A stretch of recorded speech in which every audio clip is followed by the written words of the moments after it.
Criar um hábito saudável, modificar um hábito não tão saudável ou ruim, ou mais, saber se é possível que outras pessoas gerenciem os nossos comportamentos, em última análise, os nossos hábitos.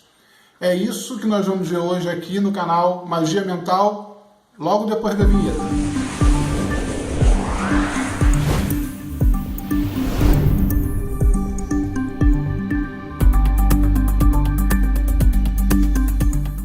Falar sobre hábitos. Esse é um capítulo em particular do livro Magia Mental, Criando a Realidade. Nessa playlist, nós estamos entregando todo o conteúdo do livro gratuitamente aqui no YouTube, aqui no nosso canal. A única coisa que a gente pede é que você se inscreva, que você curta o vídeo, caso esse assunto te interesse, e que você marque o sininho para você poder acompanhar todos os nossos episódios, todos os nossos capítulos do livro que serão entregues e comentados gratuitamente aqui. Então, seu comentário, as suas críticas, isso para nós é realmente muito importante. Fora dessa playlist, a gente procura, na medida do possível, atender a pedidos, atender a solicitações de falar sobre um assunto ou outro. Recentemente falamos sobre a natureza dos paradigmas. Eu vou deixar o link aqui, caso isso também te desperte a curiosidade. E hoje, então, nós vamos falar aqui sobre a natureza e como trabalhar com hábitos. Para que nós possamos ter alguma gestão, algum poder sobre os nossos hábitos, primeiro a gente precisa saber o que são. Hábitos são comportamentos automatizados. Como assim? A nossa mente, para ela economizar energia, para que nós não tenhamos que pensar conscientemente, dedicar atenção a rotinas que a gente faz sempre, que a gente faz com muita frequência, ela cria redes neurais, ela cria conexões que automatizam esse processo. Então, o processo, o comportamento em si, ele pode simplesmente passar a ser executado sem nem sequer nós nos darmos conta. É por isso que coisas automatizadas, comportamentos automatizados ou hábitos, frequentemente nos deixam em dúvida. Aquele caso, você está no ônibus, está na condução indo para o teu trabalho e você pensa, eu tranquei a porta? Eu desliguei a televisão? Eu apaguei o fogão? Você fica em dúvida. Muito provavelmente você fez, mas a tua mente, o teu pensamento consciente, ele estava no que você vai dizer na reunião no trabalho, no que você tem para fazer naquele dia, e simplesmente a sua mão foi lá e desligou o fogão, desligou a televisão, trancou a porta, e você nem se deu conta disso. Depois você chega a ficar em dúvida. Isso é um comportamento automatizado. Isso em si, num nível bem básico, isso é a essência de um hábito. O que a gente pode fazer quando a gente precisa criar um hábito? Quando a gente precisa conscientemente escrever um programa para que ele seja automatizado e executado dessa forma. Repetição. No livro, eu dou um exemplo bem incomum, bem esdrúxulo, mas que reforça muito claramente o processo de se criar um hábito. Lá, eu falo de uma pessoa que resolve criar o hábito de todo dia, ao acordar, subir na cama e dar 3 toques no teto. E depois descer e continuar o dia. Ora, se ela quer criar esse hábito, a primeira coisa que ela vai precisar é de um gatilho. Ela vai precisar que alguma coisa a lembre seguramente de manhã de que ela tem que fazer isso. O que ela pode fazer? Para um hábito estranho, um gatilho estranho. Ela pode simplesmente pegar o celular, que ela usa como despertador, e colocar em cima do armário. Então, quando o celular despertar, ela, para desligar o som, vai ter que subir na cama para fazer isso, e o subir na cama vira um gatilho, porque ela aí lembra de dar os 3 toques. E ela passa então a fazer isso. Aí nós temos o gatilho que dispara o comportamento e o comportamento em si. Mas você deve estar se perguntando, por que ela faria isso? E essa é a terceira parte que compõe o hábito. Nós temos o gatilho, a primeira, nós temos o comportamento propriamente dito, em seguir, e nós temos que ter uma recompensa. Ela precisa que isso gere algum tipo de resultado positivo, que isso gere algum prazer, gere algum benefício imediato ou de longo prazo, mas algum benefício que ela perceba e que ela possa, a partir daí, a mente dela entenda que aquilo é bom e absorva. Ora, por que ela faria isso? Vamos supor que ela leu em algum lugar, viu um vídeo no YouTube de que fazer isso dá sorte. E ela acreditou nessa afirmação. Uma vez que ela acreditou na afirmação e resolveu colocar em prática, isso é um ritual. Não vamos aqui julgar, até porque não convém se isso é válido ou não. O fato é, ela acredita, ela tem a fé, ela tem ali a crença de que aquilo vai funcionar. Ela fez um trabalho de disciplina, de atenção, colocando o celular, fazendo os 3 toques e dali para frente. Isso em si é um mini ritual. E como tal, ele manda uma mensagem para a mente subconsciente, de que ela está em busca de sorte, de que ela tem, exatamente, uma intenção. Como eu já falei aqui em outros vídeos na estrutura de ritual, o ritual ele precisa que você tenha uma intenção e você tem que reforçar essa intenção. Então, se ela teve todo aquele trabalho de colocar o celular no armário, de fazer esse ritual para lembrar de todo dia dar esses 3 toques, ela está colocando energia em uma finalidade, em uma recompensa, em uma intenção.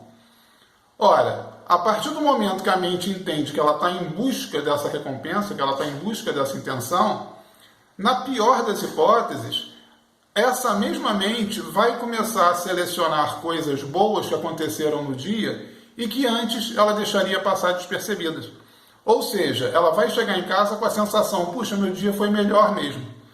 E ela vai receber essa informação como o ritual está funcionando. Isso dá força ao ritual e ao repetir isso por mais tempo, ela vai tendo dias cada vez melhores. E então, quando ela definitivamente aceitar que aquele ritual traz um dia melhor, ela vai passar a fazer isso com tanta frequência que em algum tempo, e esse é um outro ponto que eu queria aqui deixar bem claro, as pessoas falam muito em 21 dias, em 29 dias, em 326,4 dias.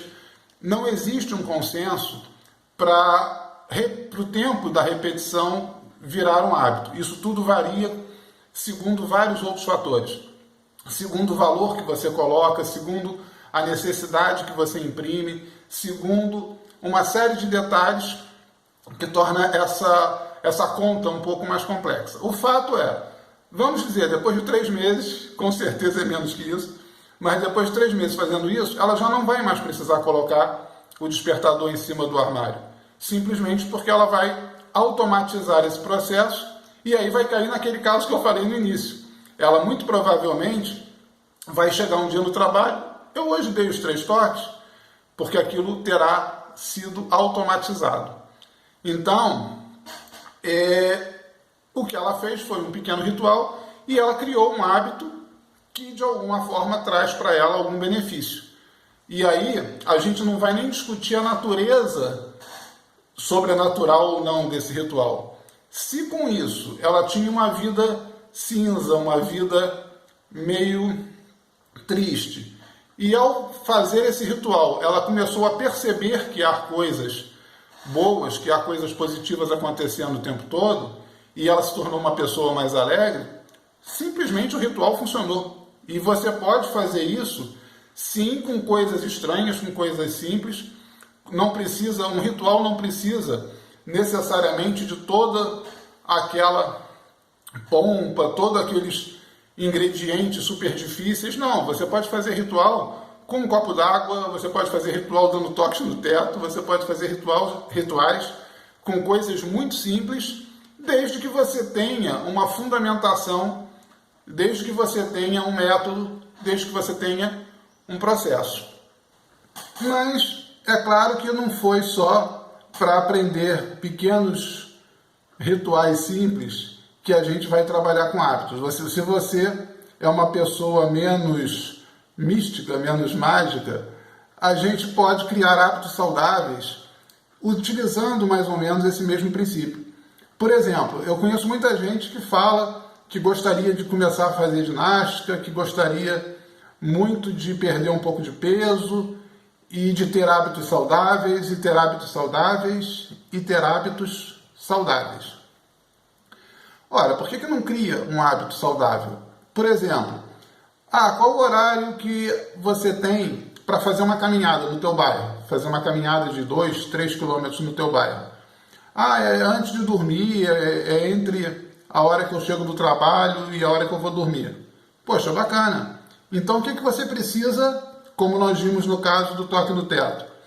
Primeiro você precisa de um gatilho. Se você simplesmente tentar confiar à sua memória o fato de que você precisa fazer ginástica, provavelmente você vai esquecer um dia ou outro, e quando você esquecer, no dia seguinte você vai se culpar, você vai se frustrar, e isso vai te trazer, ao contrário do caso do toque no teto da menina, isso vai te trazer uma experiência ruim em relação a essa ideia, e você pode abandonar a ideia, que muitas vezes é o que acontece com muita gente.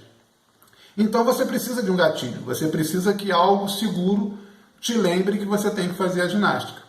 Ora, vamos supor que você já tenha o costume, você faça sempre isso, que é o ato de dormir de pijama. Então você tem lá o teu pijama guardado em uma determinada gaveta, em uma prateleira, e você todo dia, na hora de dormir, pega o pijama para ir dormir. Ora, você pode colocar a sua roupa de ginástica, você pode colocar a luva da sua bicicleta, você pode colocar algum artigo de ginástica em cima do seu pijama. De modo que quando você for pegar o pijama, você vai esbarrar naquele gatilho e aquilo vai te lembrar, puxa, eu tenho que fazer a ginástica. Bem, aí vem a questão da sua vontade, do seu interesse e da sua disciplina. Não é mais esquecimento, você lembrou. Então, faz uma força, pega ali a roupa da ginástica, pega ali a sua luva e vai fazer a sua ginástica. Muito bem, quando você fizer isso, você já pode deixar até preparado de antemão uma recompensa mais imediata para você já ir pagando o seu esforço de fazer a ginástica na hora que você já estava meio inclinado a dormir. Você pode comprar, por exemplo, um sabonete líquido, um sabonete mais luxuoso, um sabonete mais especial, e quando você voltar da ginástica, você toma aquele banho mais demorado, um banho mais prazeroso com aquele sabonete especial, já é uma forma de recompensa, e então você vai e continua. Aí você veste seu pijama e vai dormir.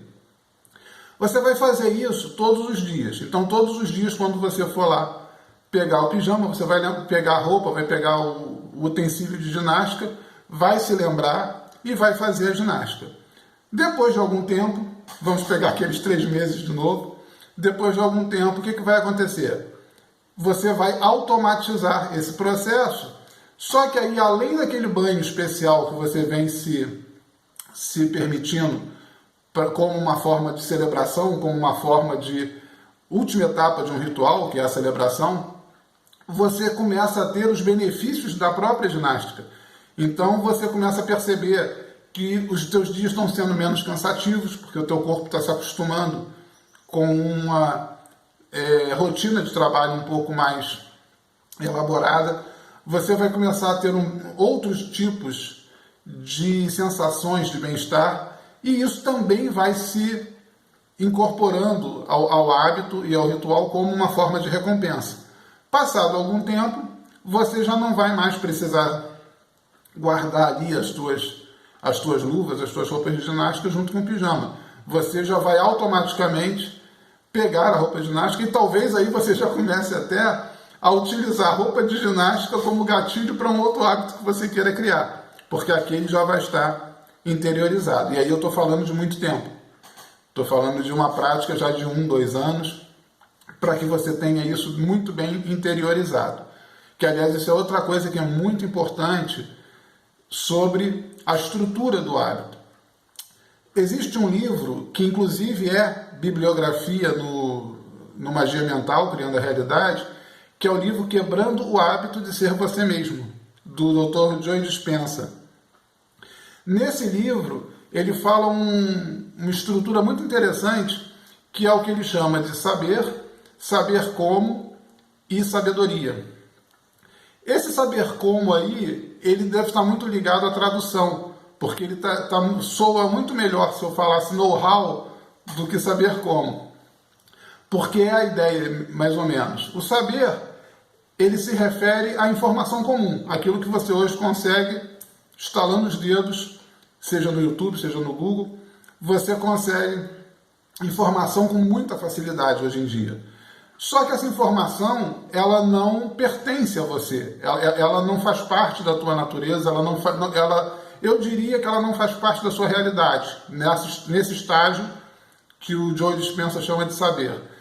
Você, se precisar dela, você precisa de um esforço racional para alcançá-la. Ela está na memória de curto prazo, ela ainda não está muito afinada com você. Você tem a informação, mas em última análise você não sabe bem o que fazer com ela.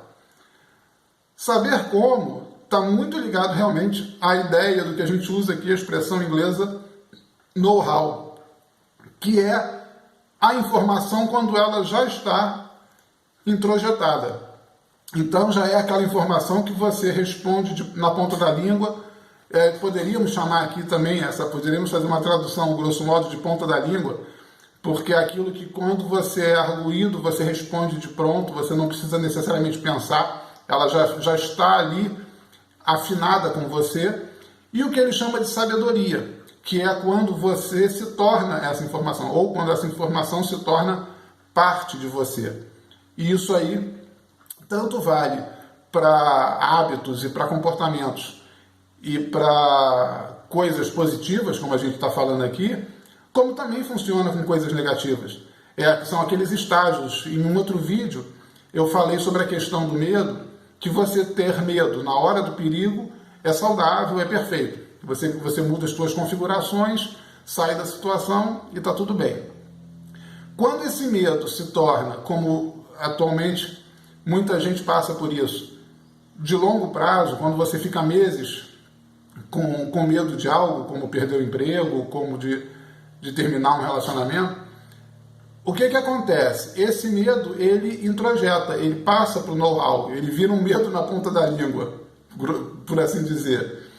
E isso começa a te causar alguns problemas de saúde, porque o teu aparelho digestivo não vai funcionar ao longo de todo esse tempo como devia, o teu sono não vai ser tão restaurador como devia, o teu foco de atenção vai ficar afetado e uma série de outros problemas.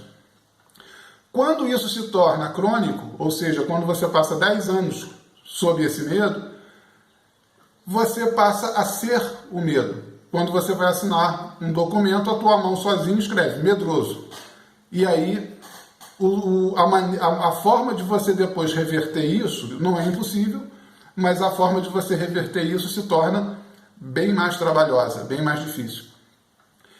Então, essa estrutura toda que o Joe Dispenza fala, deixa muito claro que você tem vários estágios de solidificação, de cristalização desses hábitos, desses comportamentos.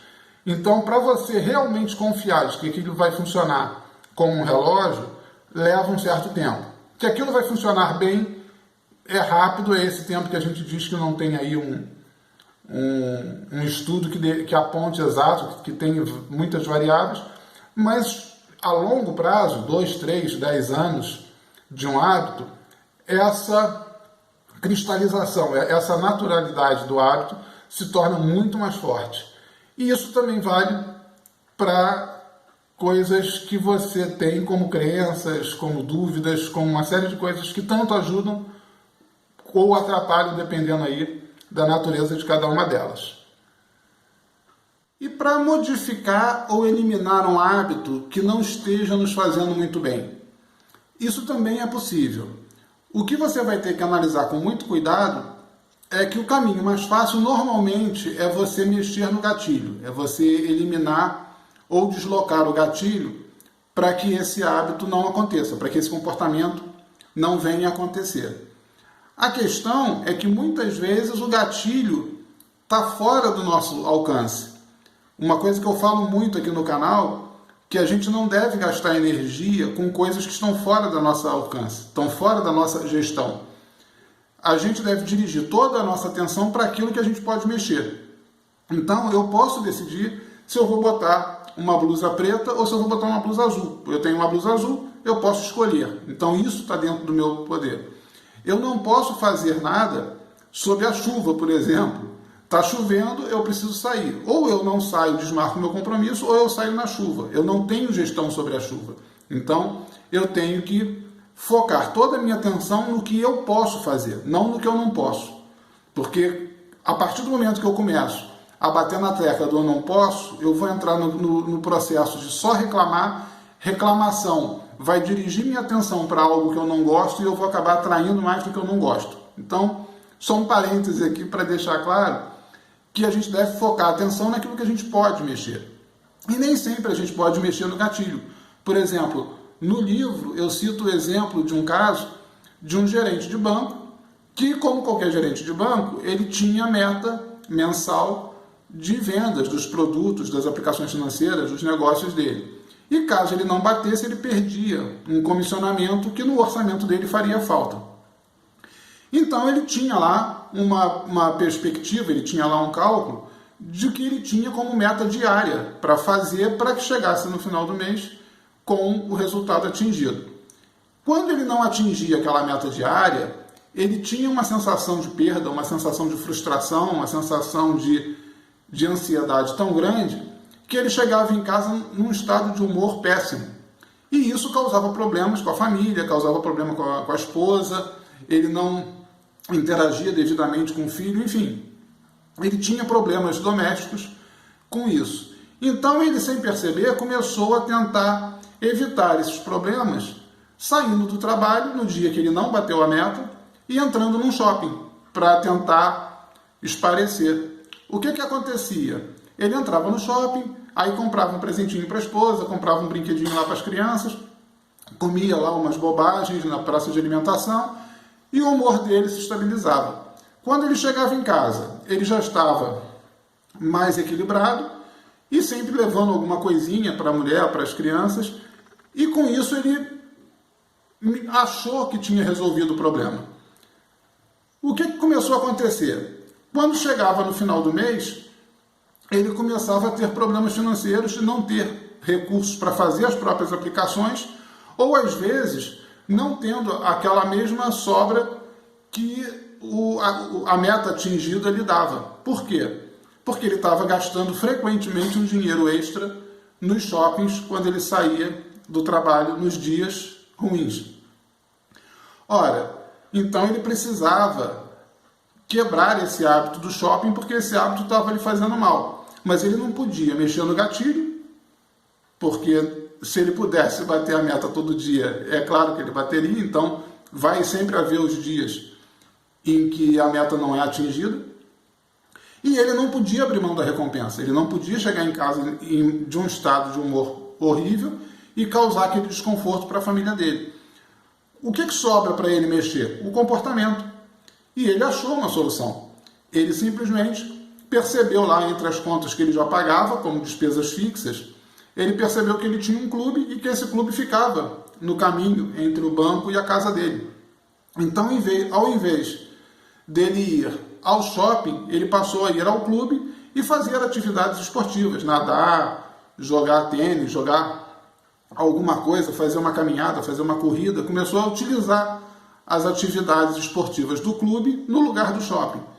O que aconteceu com isso? Em pouco tempo ele estava acostumado a, quando não batia, ir direto para o clube. Ele criou esse hábito a partir do mesmo gatilho e que dava a ele a mesma recompensa.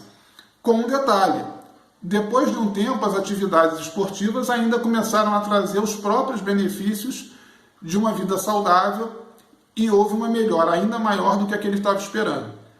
Então, o que você pode fazer para resolver no seu caso é uma estratégia que provavelmente você vai ter que pensar. O que eu sugiro? Que você pense nisso com bastante calma. Não tente encontrar, num estalar de dedos, a solução. Dedique tempo. Olha, eu tenho esse comportamento, eu já percebi que o gatilho é esse e a recompensa é essa. E eu preciso modificar isso. Faça disso um projeto, faça disso um empreendimento seu. Você pesquise, preste atenção, procure informação. Vai chegar um momento em que a solução, a resposta vai... Ah, tá, eu posso tentar fazer isso. Porque cada caso é um caso. Muitas vezes, quando você pode mexer no gatilho, é bem mais fácil você criar um gatilho ou desviar um gatilho, é bem mais fácil que você buscar. Mas procurando com atenção e com certeza de que você encontra, você mais cedo ou mais tarde encontra a solução que você está procurando. O mais importante dessa história toda sobre hábitos tem a ver com a manipulação por outras pessoas. Quando você assume a gestão dos teus comportamentos, quando você toma consciência e dirige aquilo que você quer e aquilo que você faz ou não faz, você se torna uma pessoa mais livre, você se torna uma pessoa mais poderosa, posso até dizer assim. Quando você, por preguiça, não quero pensar nisso, e deixa a coisa ao acaso, acredite, alguém vai assumir a gestão dos seus comportamentos. E aí, pode ser um patrão, pode ser um vizinho, pode ser amigos, pode ser um cônjuge, pode ser qualquer pessoa. Muitas vezes pode ser até os filhos. Se você não tiver uma atenção profissional aos seus comportamentos e não pensar com frieza, com bastante clareza, do que deve e não deve ser feito, o que deve ou não deve ser mudado, se você não assumir essa gestão, pode ter certeza que alguém vai assumir para você. E estão aí as campanhas de vendas de uma série de produtos, os supermercados, e tudo que está à sua volta está pronto para dirigir o seu comportamento e, se possível, transformar esse comportamento em um hábito, se isso for de alguma forma rentável. Então, sim, pode-se mexer com isso. Frequentemente é o que muita gente faz, é o que muitas campanhas de venda, é o que muitas estruturações fazem, né? Vocês podem procurar isso, tem uma infinidade de informações sobre isso, desde mensagens subliminares. Por exemplo, você pode perceber que todas as lanchonetes, elas têm mais ou menos a mesma cor predominante quando você entra. É muito raro você entrar em uma lanchonete que seja toda verde ou toda azul. Você não vai ver isso. Todas as lanchonetes, elas têm aquele tom laranja, aquele tom vermelho-amarelo, ela gira sempre em torno dessas cores, porque essas cores sugerem uma ideia de alimentação, uma ideia de fome, uma ideia de saciedade, que é interessante ali a ver. Eu não vou entrar aqui nisso, vocês têm muito material aí pela internet, pelo YouTube, para vocês encontrarem assuntos ligados a como a organização dos produtos dentro de um supermercado te leva a criar o hábito de pegar uma coisa que você não necessariamente precisaria pegar ou gostaria de pegar, você se acostumou a fazer e como aquilo para você é indiferente, você foi inclinado a assumir determinados hábitos. Isso aí vai desde o hábito de ser você mesmo, como eu falei, em relação ao livro, que eu vou até deixar o link aqui, até porque é a bibliografia dessa minha obra, como coisas mais leves, coisas mais simples, que são comportamentos diários, mas que podem ou não beneficiar alguém. Toda semana eu vou colocar pelo menos um vídeo aqui falando de um capítulo em ordem do livro. Vou deixar para você aqui o link de onde comecei essa playlist, para você pegar o livro desde a introdução. Eu estou um pouquinho depois do meio agora, ainda falta bastante coisa, mas você já tem aí um bom material, boa parte do conteúdo do livro já está na playlist Estudo do Livro, aqui no canal. E, eventualmente, eu coloco outros vídeos respondendo a questionamentos, a críticas, as solicitações de assuntos para abordar, como eu fiz recentemente agora. Então, se você tem alguma dúvida, se você quer acrescentar alguma coisa, eu vou ficar muito feliz de ver o seu pedido, o seu comentário aqui abaixo, aqui na linha dos comentários, e vou fazer o possível para atender da melhor maneira possível. Eu sou André Mendonça, esse é o canal Magia Mental, e até semana que vem com mais um capítulo do nosso livro aqui para vocês em áudio e vídeo.